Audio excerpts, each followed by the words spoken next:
Hi, Brian Stecker here again, certified personal trainer and baby boomer fitness expert, where today I'm going to talk about the best exercises that you can do for your guns and your buns. So the reason why I want to bring this video to you today is that one, I'm shooting videos here on a Saturday afternoon for you for the next 4 hours, so you have great content for the month. But secondly, we just wrapped up our 6 weeks Buns and Guns session here at Boomer Fitness. And then the last one is that these are the two most common areas that I hear from women that they want to improve. And we've had men participate in this session also. But the two biggest areas that our female clients here at Boomer Fitness want to improve. And it was such a hit today, and we saw such great results with people's nutrition plans and finishing up this routine that it was too good not to share with you. And then a few of the members couldn't participate this round, so I want to be able to get this to them so that way they can use this program. So enough about me talking about how great the Guns and Buns program. Now it's time for you to do this.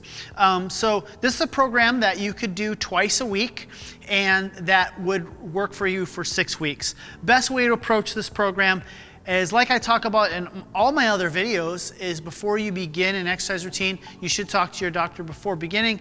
And if you're cleared to exercise, go for it if you're just starting out. And then secondly, you need to do your warm-ups. Now, I have to emphasize you doing your warm-ups because this summer I released a great upper body and lower body exercise warm-up video routine, and I went to go back to look at how people are doing with the beginner routines, and I noticed those videos of the exercise routines have more views than the mobility routine. And I always talk about how important it is to do warm-ups before beginning. So I need to emphasize this again because I'm watching you guys. I can see if you're doing your warm-ups and you're not. So make sure you start out with those lower body and upper body warm-ups.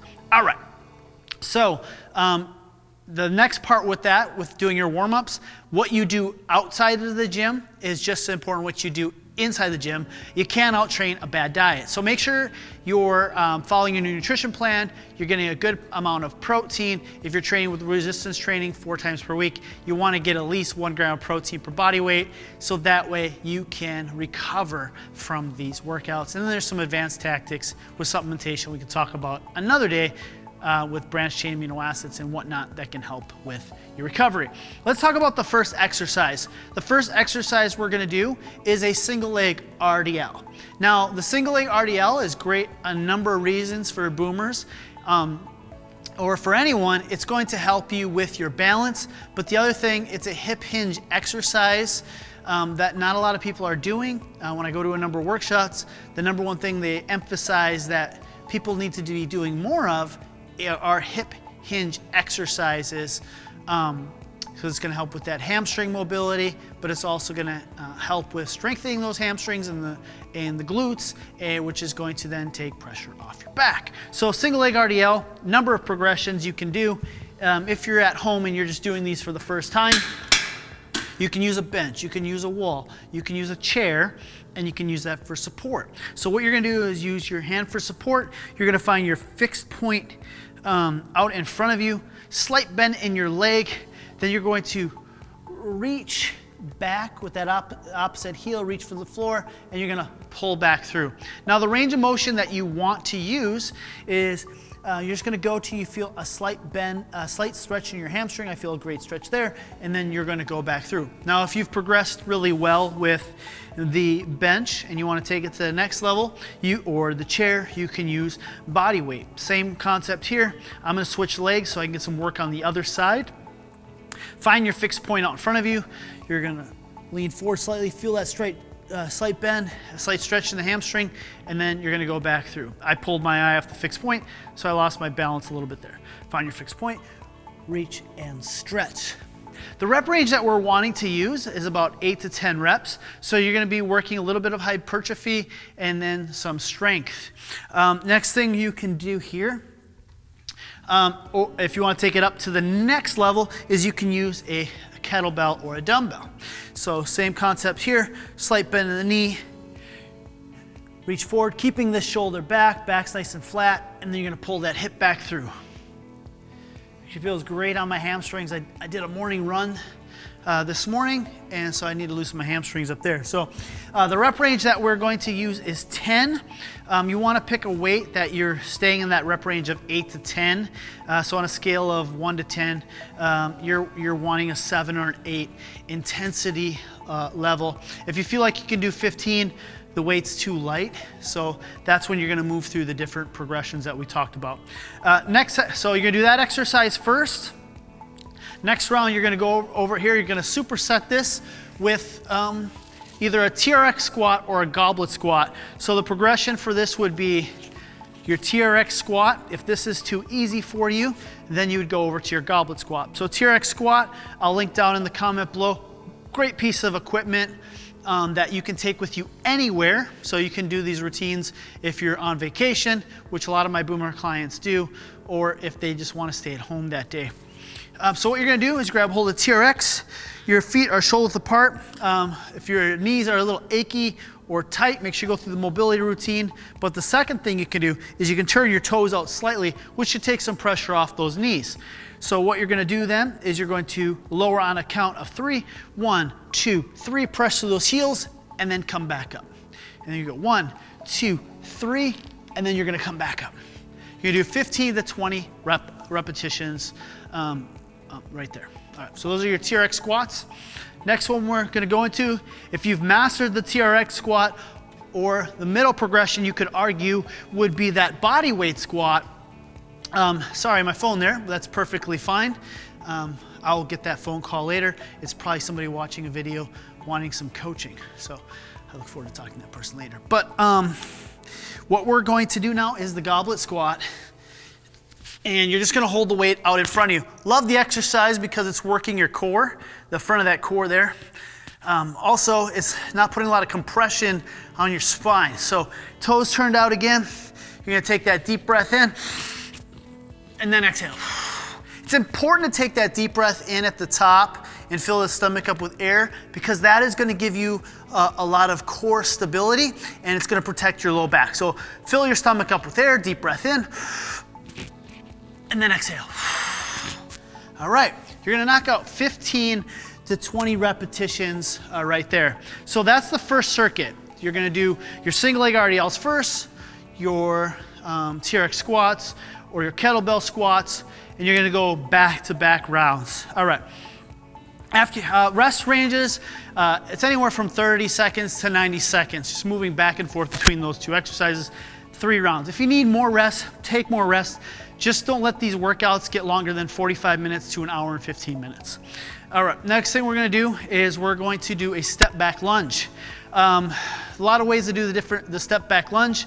Again, I love the TRX because if you're just starting out, it's a great thing to, almost like training wheels, to give you that support that you need from your upper body so you can work through those range of motions. And again, you can do it anywhere. So what I forgot to mention in the single leg RDLs, which is similar with the back lunge, is you want to make sure that you emphasize starting with your less dominant leg first. So my left side is my less dominant side. So if I could only do 10 reps on that left side, then I'll only want to do 10 reps on that right side till my left side becomes just as balanced as my right side. All right, so I know a lot of you guys mentioned in the last video that I did about talking about that, love that. So if you're first time watcher and you just stumbled upon that, I wanted you to know this also. So you're gonna keep your shoulders tall. You're gonna, my left side's less dominant, looking up for anything behind me. You're gonna step back and then back up. Now, I like to do them all on one side just for conditioning sake, but if you don't have that conditioning level and you want to, like if you're getting fatigued really fast on one side, either you can do one side and just knock out your 10 reps and then rest 30 seconds, go to the other side, do your 10 reps in 30 seconds. But if you're like conditioning, you're fatiguing really quickly, so you can only do 3 reps and you're doing TRX squats, another thing that you can do is you can alternate legs. So I just want that to be known too. That's another question I get asked a lot. So you'll then do your 10 reps on the one side, and then you'll switch over and do your 10 reps on the other side. For the comments that I get about, I don't have that range of motion, I can't go that low, Brian, that's perfectly fine. What I want you to do is just work through your range of motion. So what that means is, say now the second progression, say you're not doing the TRX squat anymore, a TRX single leg reverse lunge, and you want to do the next progression to that, what you can do is not have any support. And what you do is you're just going to step back, you're going to drop down to your range of motion. So if this is your range of motion, go to there and then come back, and then you're going to switch over to the other side if you're working on that conditioning level. All right? You're going to do 8 to 10 of these lunges, and then as soon as you finish, you're going to progress to the next exercise. Let's move these out of the way. Now, the next one's the hip raise. So for the step back lunges, let's back up, because I know somebody's going to ask, what muscle groups are these working? That is working your quads and your glutes. All right, and then your balance muscle. Okay, there's no such thing. All right, next one is your hip raises. Now, you've seen me do a lot of videos of the hip raises. You can either do them from the bench or you can do them from the floor. So for the sake of Paul, our cameraman over here, I'm gonna do them from the bench so we don't have to have a third camera to partake in that. So Paul's really enjoying that. So what we're gonna do is we're gonna slide down here. We're gonna put the bench or the sofa or the chair right here in the middle of our upper back. Okay, hands on our hips, and what you're gonna do is your heels are underneath your knee. You're gonna drive your hips up, squeeze your glutes to the top, lower on the count of 3, and then back up. Breathing out on the way up, breathe in on the way down. And then, all right, I like this exercise because it's really great for stretching out my hip flexors. We're gonna do 15 to 20 of those repetitions. I really want to emphasize that you control the tempo on those because it's not so much moving through these exercises quickly, but more or less using the tempo of the exercise. That is where you're going to get the adaptations of the mind-muscle connection, controlling the weight, but also you're going to build that lean muscle that you're looking to do, and the reason why you're doing this session. Next exercise we're going to do is a barbell row. I'm gonna grab my barbell here. You could either do these with dumbbells or a barbell. We're choosing to do this with the barbell today. What you're gonna do is you're gonna do a underhand grip, and this exercise is gonna be working your biceps and your back. I like to do this exercise. It's good functional movement, and it works on that hip mobility. So shoulders are back. You're gonna drive those hips back. You're gonna keep the bar as close as you can to your thighs. Pull through the belly button, lower on a count of 3. Breathe out, hold for 1, back on 3. All right, you're gonna do 10 to 12 repetitions. As soon as you finish with that, you're gonna go over here and you're gonna grab your dumbbells. Boom, boom. Let me adjust this. All right, we're gonna have a seat here at the end of the bench. You're gonna lie back. You're gonna bend from the elbows. It's okay if your elbows flare out a little bit. This is working your triceps. Breathe out. Deep breath in. Deep breath in. And exhale. As soon as you finish, bring down your side and just sit back up. All right, you're gonna do 12 to 15 repetitions there. You're gonna do 3 rounds of this exercise, and then the last pairing of exercises we're gonna do is a dumbbell press. So we'll grab another set of our dumbbells here, and we're gonna do 10 to 12 dumbbell presses. Reason why I like the dumbbell press, it's gonna be a great exercise for your core because you're standing, but this is Buns and Guns, so this is gonna be helping with the triceps.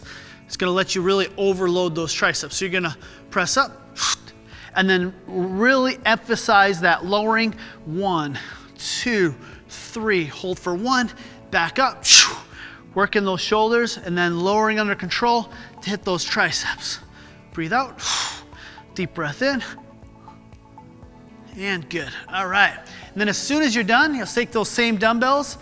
Remember on the bicep hammer curls, what you're gonna do is you're gonna squeeze those triceps, and then what you're gonna do is initiate from the biceps, up on 1, hold for 1, squeeze, back on a count of 3. Squeeze those triceps to the bottom, and then initiate from the biceps up, hold for 1, back down on 3. You're gonna do 12 to 15 repetitions there, and you're gonna do 3 rounds of that circuit. There you have it.